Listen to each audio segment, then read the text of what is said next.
Hola y bienvenido al curso Exégesis y Hermenéutica parte 2. Entramos hoy en la lección número 3. Bueno, si recuerdas en la clase anterior, tocamos el tema de por qué podemos usar este libro antiguo. Y hemos hablado de razones porque llegamos a la conclusión de que la Biblia no es solamente reservada a los que vivieron hace muchos años en un lugar muy lejos, sino es aplicable en nuestras vidas y algo relevante para guiarnos en esta vida.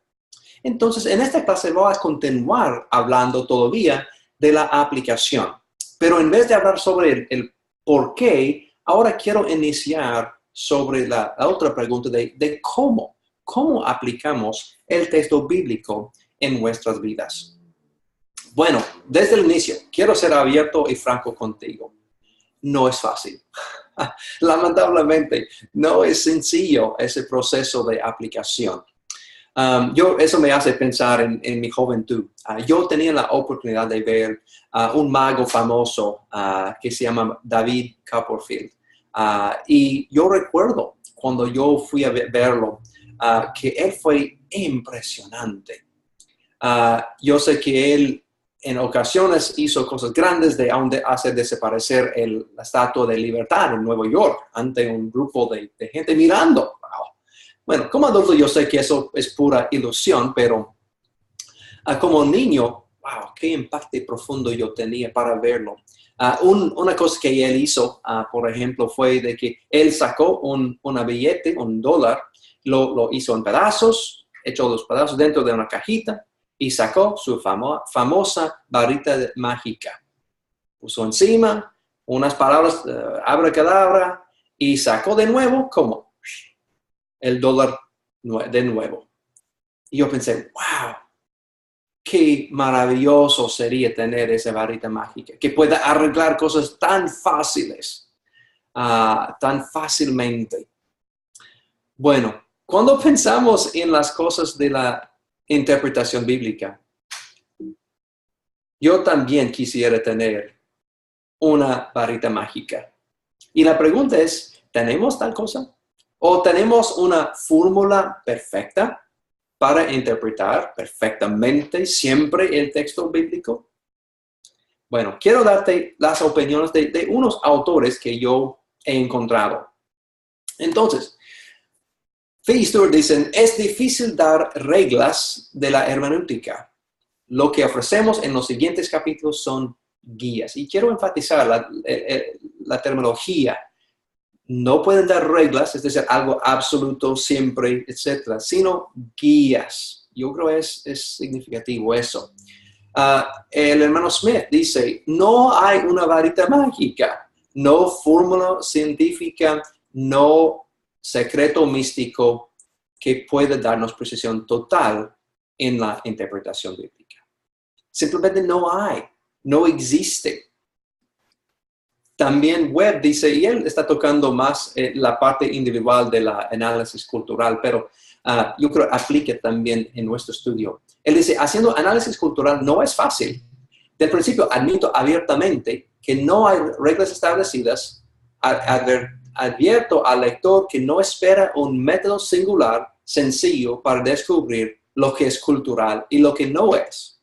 Es difícil cuando estamos estudiando la Biblia para ver cuáles partes son culturales y cuáles no. Zukrowski y los con él dicen, desgraciadamente una fórmula mágica para la interpretación del texto no existe. Y uno más, yo creo que eso es suficiente, de Childers. Dice, para nosotros y muchos otros, la búsqueda de la hermenéutica perfecta ha sido como una búsqueda al Santo Grial. Si pudiéramos usar el método correcto de leer la Biblia, podríamos garantizar los resultados correctos, los mismos resultados cada vez, tal como una fórmula científica. ¿Te sientes así? Yo por lo menos puedo identificarme muy bien con Childers, diciendo que también para mí ha sido tal como una búsqueda al Santo Grial. Si yo solamente puedo encontrar el método exacto, perfecto, yo puedo tener resultados exactos, perfectos siempre. Y no solamente para mí mismo, sino también eso causa la unidad porque todos pueden leer la Biblia de la misma manera y llegan a la misma conclusión. Bueno, y eso no ha sido la experiencia verdadera. Eso no es posible. Entonces, tal vez te voy a dar un momento para levantarte del piso. ¿Qué tal esta persona? Kevin, híjola, si no hay una manera para interpretar, ¿por qué estamos aquí estudiando? ¿Por qué no me dijiste eso desde primero? De la primera clase, del primer curso aún, para evitar invirtiendo tanto tiempo. Bueno, una pregunta antes de continuar. ¿Por qué es el caso que no hay una fórmula mágica o científica? ¿Por qué? ¿Por qué piensas que no existe una fórmula mágica para aplicar el texto bíblico actualmente? Yo creo que es basado en ese punto. La interpretación de la conversación no tiene una fórmula mágica tampoco. ¿Puedes siempre comunicarte bien con tus mejores amigos o amigas o con tu esposo o con tu esposa? Aún con la gente que conocemos mejor que cualquier otro. No siempre nos comunicamos. Hay problemas en el proceso. Entonces, la realidad es que la comunicación es compleja. Es difícil. No podemos reducir el proceso de interpretar las palabras dichas por otra persona en una fórmula. No se puede. Es la naturaleza de la conversación. Y eso también aplica a la interpretación de la Biblia. Entonces, ¿dónde nos quedamos? Debemos tirar la toalla, decir, bueno, olvídeselo pues. Tirar las manos al cielo y decir, oh, me da por vencido. No creo que es la opción necesaria. Yo creo que podemos llegar a conclusiones suficientes. Y yo creo que con eso vamos a poder lograr la habilidad de entender y aplicar la Biblia. No quiero que cierres este video y paras aquí, sino yo creo que hay maneras que podamos interpretar la Biblia, pero quiero darte lo que voy a llamar barandas. Barandas. ¿Para qué son las barandas en las calles?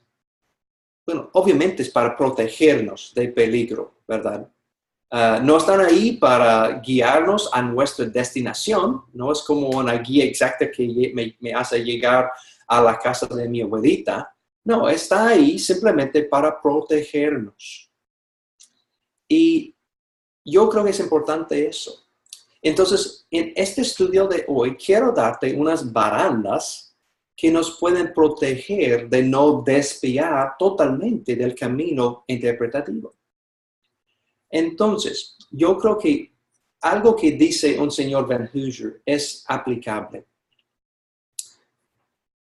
Podemos lograr suficiencia interpretativa sin poder lograr absolutismo interpretativo. Yo creo que eso es crucial.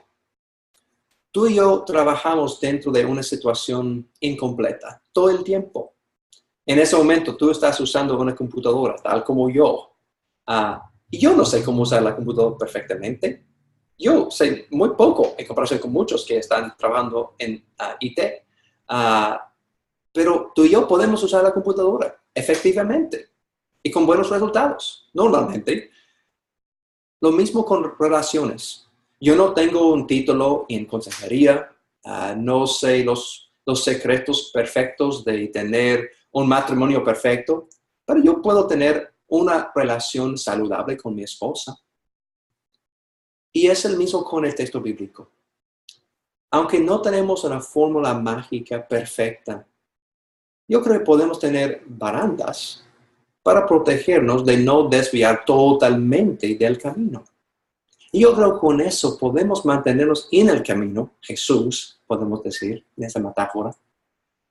Y eso es el punto de esta lección, que vamos a decir que podemos interpretar la Biblia, aún imperfectamente, pero podemos hacerlo en una forma que es efectiva y que podemos usar lo que estamos estudiando. Entonces, para seguir adelante, quiero otra vez darles brevemente las 7 barandas básicas. Y realmente vamos a desarrollar cada una de las barandas en esta lección y lecciones venideras. Pero quiero por lo menos presentar la idea.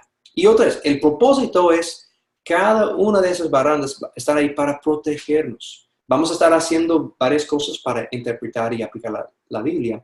Pero estas barandas nos pueden servir para ayudar de no desviar. La primera baranda es el acto de la comunicación.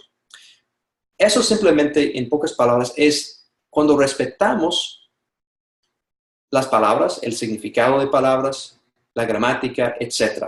Reconociendo que el autor quiso expresar algo y eso es algo que tenemos que respetar. La segunda es la exégesis esmerada. Hay que invertir tiempo, nuestra energía, intelecto, todo para interpretar correctamente. Requiere tiempo, requiere trabajo. Y eso también va a protegernos. Número 3. Vamos a ver también que hay que tener un énfasis en las cosas más importantes. En esta parte vamos a considerar que hay ciertas creencias y doctrinas más importantes que otras. Y que se ve que la Biblia tiene un centro, unas ideas centrales. Eso es crucial en la parte de aplicar en nuestras vidas. Número 4. Yo creo que también nuestra actitud tiene mucho que ver con cómo aplicamos el texto sagrado. Y vamos a ver varias actitudes cruciales para ver éxito en la parte de aplicación. Quinto es la comunidad de creyentes. Tenemos un tesoro en nuestros hermanos y hermanas. Y vamos a hablar de la importancia de leer el texto sagrado en comunidad, tener interacción con otros y tener convivencia y conversación en cuanto a nuestros resultados. Y eso también nos sirve como una baranda muy importante. Número 6. Las cosas intangibles. Y otra vez, eso es lo que tocamos en el curso anterior, pero yo creo también el Espíritu Santo y la oración, entre otras cosas, nos ayudan y nos protejan en el proceso interpretativo. Debe ser incluida esta parte en las barandas. Pero la baranda final, y yo creo es la más importante, Cristo. Vamos a considerar que usamos una hermenéutica cristocéntrica. Una hermenéutica cristocéntrica. Es decir, que vamos a usar todo que es Jesús en el proceso de interpretar la Biblia. Cuando estudiamos el texto del Antiguo Testamento o el Nuevo Testamento, vamos a buscar a Jesús y lo que él enseñaba y usar eso como un filtro en que miramos a todo en la Biblia. Otra vez, finalizando ese puntito, las barandas no van a darnos una fórmula mágica para interpretar la Biblia, pero nos protegen de no desviar totalmente de lo que Dios quiere para nosotros. Entonces, vamos a ver más adelante todas estas 7, pero quiero empezar hoy mirando a las primeras 2. Número 1, el acto de la comunicación. Comunicación es la clave. Queremos comunicarnos con Dios. Tenemos que tener una conversación con el Altísimo. Entonces, en pocas palabras, esa baranda tiene que ver con el hecho de que respetamos las reglas de comunicación. Si sea que hay palabras, hay vocabulario, sintaxis, la gramática, el contexto. Estas cosas son cruciales y lo respetamos cuando conversamos todo el tiempo. Realmente, cuando hablamos de comunicación, reconocemos que tenemos algo en común. Y es interesante que aun dentro de la misma palabra comunicación se encuentra la palabra común. Tú y yo hemos hecho cierto tipo de pacto que vamos a comunicarnos en español. Y hay ciertas reglas para cumplir con ese deseo.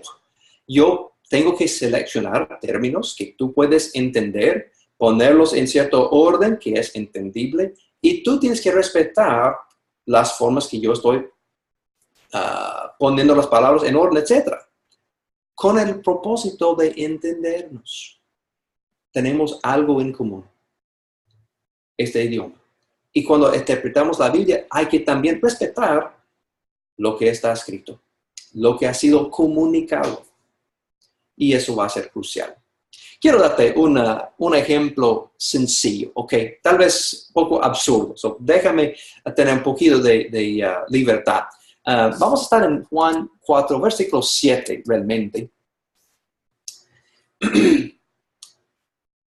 Conocemos esta historia, hemos estudiado en la clase anterior de que Jesús pasó tiempo con la dama samaritana ahí. Y yo quiero enfocarnos simplemente en esta frase, dame de beber. Una frase simple, tú y yo entendemos así, de fácil. Pero si no queremos respetar el acto de comunicación, podemos hacer eso sin significar lo que queremos. Si yo no quiero respetar el significado de beber, yo puedo decir, dame de algo de comida. Yo creo que tal vez si yo quiero no respetar terminología, yo puedo decir, él está pidiendo por un taco, algo para comer. Y no, obviamente no es el caso, porque usó Juan la palabra beber, algo líquido. También yo creo que no podemos decir que él está pidiendo por una Coca-Cola. Obviamente, Coca-Cola no existía en el primer siglo. Bueno, no sé cómo sobrevivieron ellos, pero sin Coca-Cola, pero es otro tema. En serio, obviamente por el contexto histórico no existía la Coca-Cola. Entonces no está pidiendo por eso y estamos respetando el contexto histórico. Otra vez, aún en el contexto literario ahí, vemos que se menciona que ella fue a sacar, ¿qué? Agua. Entonces, si yo no respeto el contexto histórico, debo por lo menos respetar el contexto literario de que está aún en el mismo texto mencionando agua. So, hay que respetar ciertas reglas gramaticales. También, obviamente, si regresamos a la frase, si no respetamos las reglas gramaticales o el sintaxis, podríamos llegar a la conclusión de que Jesús está diciendo que él quisiera darle a ella algo de beber. Bueno, sabemos que más adelante en el discurso hay esa conversación, pero en esa frase, él está pidiendo que ella le da a él algo de beber, no viceversa. ¿Por qué sabemos? Porque es obvio por la gramática. Hay que hacer eso, ¿no? Hay que tener eso. Yo sé que eso tal vez suene un poco ridículo, de acuerdo, pero eso es el punto. Hay que reconocer de que hay reglas en el proceso de comunicarnos y debemos respetar las reglas establecidas. Y eso es el punto. Y cuando lo hacemos, eso va a servir como una baranda para protegernos. Bueno, hay que reconocer que cuando hablamos de esa parte, hay reglas de gramática que son fijas. Y sobre todo en cuanto a la comunicación, sería una baranda, porque no siempre nos comunicamos, como sabemos, como mencionamos antes. En un clase anterior hablamos del campo de significados de palabras. Si recuerdas ese punto, la idea es que cada palabra tiene varios significativos dependiendo del contexto. Miramos a gato, por ejemplo, y podemos añadir ejemplos como un arco. Un arco puede ser parte de una cuerda. También usamos arco para portería de fútbol y también otro con flecha para hablar de una arma. So, depende del contexto qué significa arco. Y si yo no respeto el contexto, yo puedo hacer significado totalmente diferente algo dependiendo de cuál tipo de palabra que yo selecciono. Entonces, hay que reconocer que hay cierta flexibilidad en comunicación que nos causa dificultades a veces, pero sobre todo podemos comunicarnos, ¿verdad?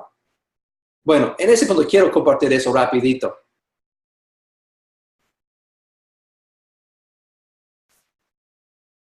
Bueno, creo que había un poco de falta de entendimiento, ¿no? Había comunicación, pero falta de entendimiento.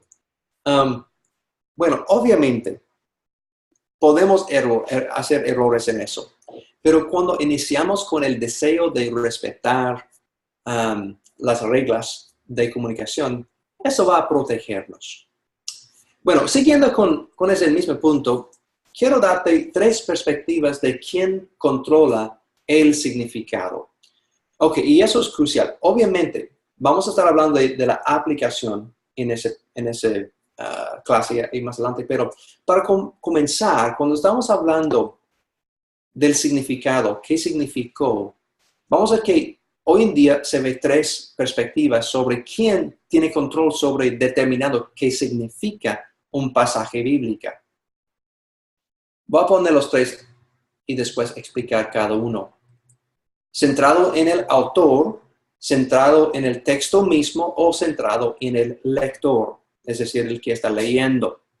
Bueno, cuando hablamos de la idea que está centrado en el autor, eso es lo que hemos mencionado en otras clases, que el autor tiene una intención de comunicarse y tenemos que respetar la intención autoral, que él quiso decir algo y estamos dentro de un pacto con el autor para dejar que él nos diga algo y aceptar lo que él dice. Y debemos buscar la voz del autor, buscar lo que él quiso comunicar y respetar lo que él seleccionó para comunicar. En cuanto al texto, si está centrado en el texto, eso es sin tomar en cuenta lo que quiso decir el autor, simplemente lo que está escrito en la página. ¿Okay? Se enfoca en patrones y regularidades dentro del texto. Y si un autor, entre comillas, es mencionado, no es el autor histórico, sino el autor que se encuentra dentro del texto mismo solamente. La clave es que se enfoque solamente en las palabras que están en la página. Y no tiene que ver con el trasfondo del autor histórico, sino lo que se encuentra dentro de ese documento escrito. Entonces, la diferencia entre el número 1 y 2 es que con el número 1 estás tomando en cuenta la parte histórica del autor, que él tenía trasfondo X, por ejemplo, con Pablo. Vamos a estar hablando que cuando él escribió Romanos, siendo judío, tiene cierto trasfondo que nos apoye en interpretar. Y si estamos enfocados solamente en el texto mismo, hay que sacar solamente de un texto de pues Romanos, por ejemplo, sobre quién es el autor y lo que él quiso comunicar con ese texto. El enfoque en el autor es una cosa, el centrado en el texto mismo es otro, y el tercero es centrado en el lector. Unos lo llaman estética de la recepción o la reacción del lector. Los 3 se refieren a la misma cosa. Al final de cuentas, la persona leyendo determina el significado completamente y totalmente. Y eso fue más y más aceptado en el siglo XX, en las universidades seculares más y más. Y realmente, de acuerdo con esa teoría, no hay un significado antes de que la información entre a la mente del lector. Entonces, como lo que hacemos con poesía y muchas otras cosas, podemos llegar a interpretaciones individuales basadas en lo que nosotros leemos. Pero la clave en relación con el texto bíblico es que esta forma de leer hace que el lector, lo que sea que él decide significa, es el significado. Y eso es problemático, creo. Debido a esta idea, surgió varios tipos de interpretaciones como interpretación feminista, marxista, etc. actualmente. Pero el punto de eso es que el autor ya perdió el control. El texto también perdió el control y se quedó en el lector. Tú y yo podemos decidir totalmente lo que es el significado. Y eso es problemático, creo. Y sin pasar mucho tiempo en eso, yo creo que lo que es saludable y parte de esa baranda es el hecho de que yo voy a usar centrado en el autor o el texto mismo, dependiendo de un pasaje a otro. Y que yo rechazo la idea que está centrado en el lector. Y eso nos sirve como baranda. Nos protege de no desviar totalmente de lo que es el significado y la aplicación que sigue.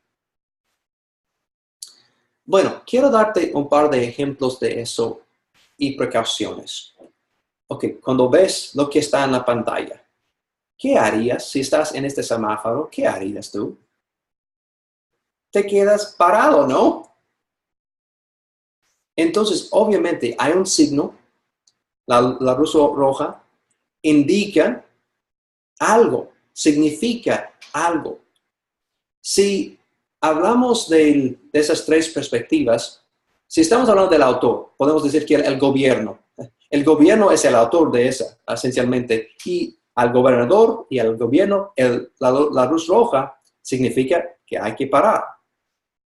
También en el texto mismo, eso es más complicado en este ejemplo, pero si yo llego a ese punto del lector, si dejamos en las manos de cada persona que está manejando, que ellos deciden qué significa esta luz, ¡qué caos! Yo recuerdo una vez visitando una ciudad grande en América Latina y estuve en un taxi. Y yo creo que él no comprendió qué significa la luz roja. Él pasó directamente por las luces rojas y me dio tanto miedo. Es un caos, ¿verdad? Cuando no respetamos lo que es comunicado. Eso va a causar un choque. Lo mismo cuando interpretamos la Biblia. Hay que respetar lo que quiso decir el autor y cuando no sabemos, hay que respetar lo que el texto mismo dice, lo que dice la gramática, lo que dice la comunicación. Y eso va a ser crucial. Un ejemplo rápidamente de eso. En Romanos 14, versículo 5. Romanos 14, 5. En este contexto, Pablo está hablando de cosas de opinión. Y no hay tiempo para leer todo. Si quieres parar el video y leer todo el contexto, sería perfecto. Pero quiero simplemente mirar a lo que él dice en versículo 5. Dice aquí en la mano izquierda, uno hace diferencia entre día y a día. Otro juzga iguales todos los días. Cada uno esté plenamente convencido en su propia mente. Bueno, en el contexto, él simplemente dice que unos piensan que un día es más importante que otro día, pero no identifica cuál día a qué se refiere. Bueno, si estoy leyendo este pasaje de perspectiva autoral con el primero, eso probablemente va a causarme llegar a la conclusión de que Pablo, siendo judío, probablemente está hablando a qué día. Al día del sábado, ¿no? Que unos están pensando que ese día es más importante que los otros días. Pero en el texto no lo dice. ¿Okay? No menciona si es sábado o no. Pero basado en mi conocimiento de Pablo y también los problemas entre los judíos y gentiles, yo podría llegar a la conclusión de que no debemos hacer diferencia entre el día sábado y cualquier otro día. Pero si estoy usando el segundo tipo, en que él está centrado en el texto mismo, yo puedo llegar a la conclusión a cualquier día, no importa, no sabemos cuál día tiene en mente. Entonces, el día domingo no es más importante que el día martes. Entonces, hay diferencia en cómo aplicamos eso basado en las dos formas de interpretar. Entonces, todo depende en el trasfondo histórico de la persona o lo que solamente tenemos escrito en el pasaje. En el pasaje no menciona el día sábado, pero si confiamos en el autor, vamos a usar eso como un factor en la interpretación y tal vez vamos a decir que, bueno, si un judío está ahí y él piensa que el día de sábado es más importante que otro día, que él que él puede mantener esa idea, pero que él no fuerce eso a otra persona, que otros piensan lo mismo. Eso es una ilustración básica de eso. Quiero mostrarte otro ejemplo completamente diferente. para mostrar el peligro que yo he visto en formas que yo he visto gente interpretando la Biblia. Voy a mencionar lo que se llama los sortes virgilianae, y es algo comparable con lo que se llaman los sortes sanctorum y Bath-Kol y otros. Si quieres investigar más adelante sobre esas tres cosas, puedes. Pero los sortes virgilianae fue algo que usaban los romanos en el primer siglo. Fue una forma para adivinar el futuro. Lo que hicieron es sacaron un libro, un texto de la Eneida, y lo abrieron y miraron para ver, ok, ¿cuál es el día de hoy?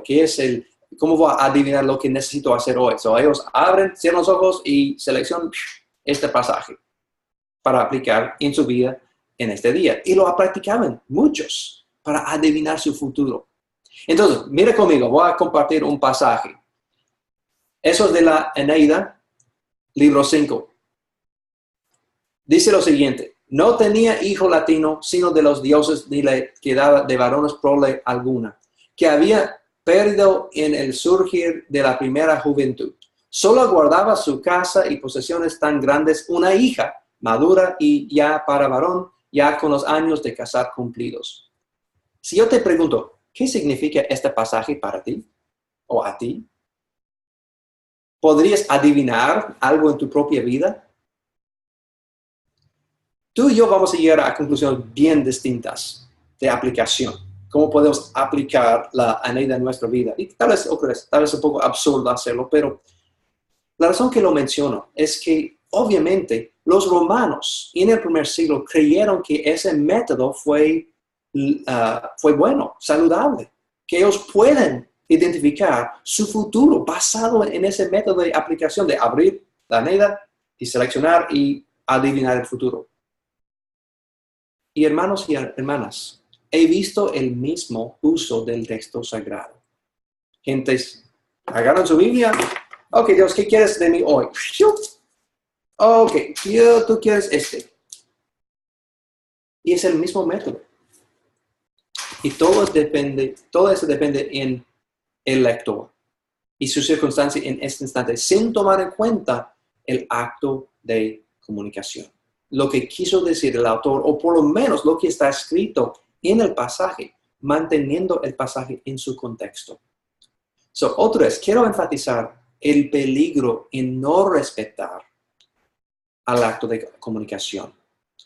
Si uno puede usar un libro como la Eneida, algo que no está inspirada, una obra así para adivinar supuestamente el futuro, yo creo eso es un peligro que también se puede ver con el uso así de la Biblia. Entonces, en conclusión de la primera baranda, hay que reconocer que palabras tienen significado. ¿Okay? Tenemos que respetar eso. También reglas gramaticales existen que debemos seguir. Autores querían comunicar algo. Entonces, si estás estudiando un pasaje, frecuentemente el significado más claro sería el significado correcto. Si ves que estás llegando a conclusiones muy distintas a lo obvio, hay que revisar eso. Pero otra vez, como hemos visto en la parte de las ideas preconcebidas, lo que aportamos al texto, no es siempre el caso que lo más obvio es la respuesta correcta. Hay que balancear eso también. La primera es, hay que respetar el acto de la comunicación. Okay? Es muy importante. La segunda es la exégesis esmerada. Okay? Otra vez, no hay que repasar todo del curso anterior. Ya has hecho mucho estudio en esa parte. Pero lo que quiero enfatizar es que estamos hablando de exégesis esmerada. Vamos a trabajar, vamos a invertir tiempo. Si comparamos las primeras dos barandas, son parecidas y aún en cierta forma coinciden, pero son diferentes. ¿Okay? Aunque hay elementos de gramática, vocabulario, etc. en la exégesis, vamos a ver que mi punto de este caso, la segunda, es que hay que invertir tiempo. El acto de comunicación se enfoque en la realidad de que hay que respetar las reglas. Es cierta forma filosófica. En esta segunda baranda, estamos hablando y enfatizando esmerada, ¿ok? Y que hay que, como tengo aquí en esa presentación, en esta diapositiva, hay que invertir energía, trabajo y tiempo. Eso es el punto. No debemos solamente abrir la Biblia, ok, léela una vez y empezar aplicándola fácilmente, sencillamente, sin haber hecho cierto tipo de exégesis. Por esa razón hemos invertido un curso entero sobre el proceso. Es por esa razón que es tan importante y requiere tiempo, energía, nuestro intelecto, nuestro ser en el proceso interpretativo. Otra vez, sin repasar todo el contenido del curso anterior, la baranda que enfatiza este punto, que necesitamos pasar tiempo. Un autor, Gordon Fee, en su libro Exégesis del Nuevo Testamento, él da un modelo de cómo hacer una exégesis para prepararte para un sermón. Y él da lo que debes esperar por cada parte en cuanto a tiempo que debes dedicar a esa porción. Y él dice, al final de cuentas, en cuanto a la parte de estudio, solamente no está poniendo en forma de sermón, sino simplemente en la parte de exégesis, debes contar con 4:30 a 5 horas de tiempo de exégesis. ¡Wow! Entonces, eso exige mucho de nosotros. Y eso es el punto. Y la razón que lo menciono aquí como baranda es que si no invertimos el tiempo, vamos a desviar. Eso sería lo que pasaría. Por esa razón, algo que nos proteja de no desviar del camino es pasar tiempo. No hay otro remedio. No hay otra forma. Entonces, quiero animarte que sigas usando las reglas que hemos hablado en el curso anterior, pero que lo pones en práctica y haces un trabajo. Bueno, hablando de haciendo trabajo, ya necesitamos hablar brevemente sobre la tarea para la próxima clase. En este caso, vas a hacer las lecturas sucesivas sobre 1 de Timoteo, el libro de 1 de Timoteo. Y en esta ocasión estoy pidiendo que hagas solamente la primera y la segunda lectura. Si no recuerdas el proceso, puedes consultar la presentación de lecturas sucesivas en el curso anterior y también los modelos que comparto.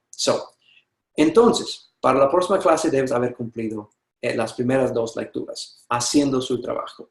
Bueno, vamos a seguir adelante con las barandas en la próxima clase. Espero que tengas muy buen día. Dios te bendiga y nos vemos muy pronto.